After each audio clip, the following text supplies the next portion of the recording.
అందరికీ నమస్కారం. రాష్ట్ర ప్రజలకి, శ్రేయ ప్రజలకి, ప్రతి ఒక్కళ్ళకి రజనీ గారు చిలకలూరిపేట ఓడిపోయిన ఎమ్మెల్యే, ప్రతిపక్ష పార్టీ.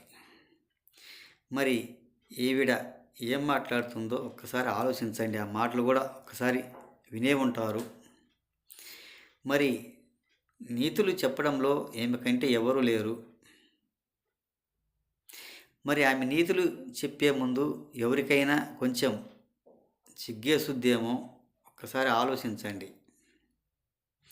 వాళ్ళు గత ప్రభుత్వంలో చేసిన దుర్మార్గాలకు అంతు పంతు ఏముండదు,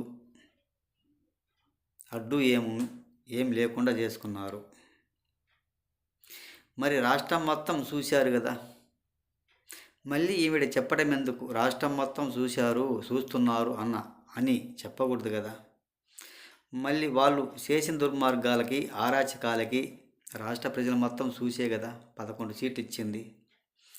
వాళ్ళు చేసిన దుర్మార్గాలకు అంతు లేదు, హద్దు లేదు, పొద్దు లేదు, అందరికీ తెలిసిందే కదా.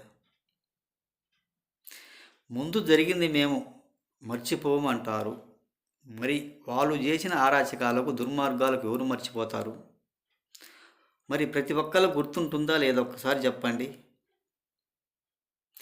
అవి తీర్చుకోవడానికి ఇంకా చాలా బాకీ కూడా ఉంటాయి. అవన్నీ తీరాలి కదా. ఎలా మర్చిపోతారు ఈ తెలుగుదేశం పార్టీ వాళ్ళు? ఆ బాకీలన్నీ తీరాలంటే వాళ్ళు తీర్చుకోవాలి లేదా? ఒక్కసారి ఆలోచించండి. మీకు తెలిసిందని ఇలా మాట్లాడటం, ఇలా వాగటం సరైంది కాదు. ఇప్పటికైనా మారండి, మార్పు రానివ్వండి. మీరు అంటారు రేపు అనేది ఉంటుందని. ఈరోజు వీళ్ళదైనప్పుడు రేపు అనేది మాది ఉంటుంది అంటారు.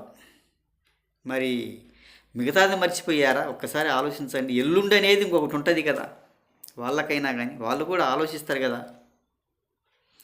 ముందు మీరు చేశారు, తర్వాత వాళ్ళు చేస్తారు. తర్వాత మీరు అధికారంలోకి వచ్చినప్పుడు మళ్ళీ మీరు చేస్తామంటారు. మళ్ళీ వాళ్ళు అధికారంలోకి వచ్చినప్పుడు వాళ్ళు కూడా అదే చేస్తారు కదా. ఒక్కసారి ఆలోచించండి. మీరు చేసిన దుర్మార్గాలకి, ఆరాచకాలకి అంతు పొంతు, హద్దు పొద్దు అనేది ఏమీ లేకుండా మీరు చేశారు. ఈరోజు మీరు భయపెడితే ఎలా భయపడతారు? ఒక్కసారి ఆలోచించండి. రేపు అనేది ఉంటే మీకు జాతకం కలిసి వచ్చి, మీకు స్టారు కలిసి వచ్చి రేపు అనేది ఉంటే ఎల్లుండి అనేది ఇంకొకటి అనేది ఉంటుంది.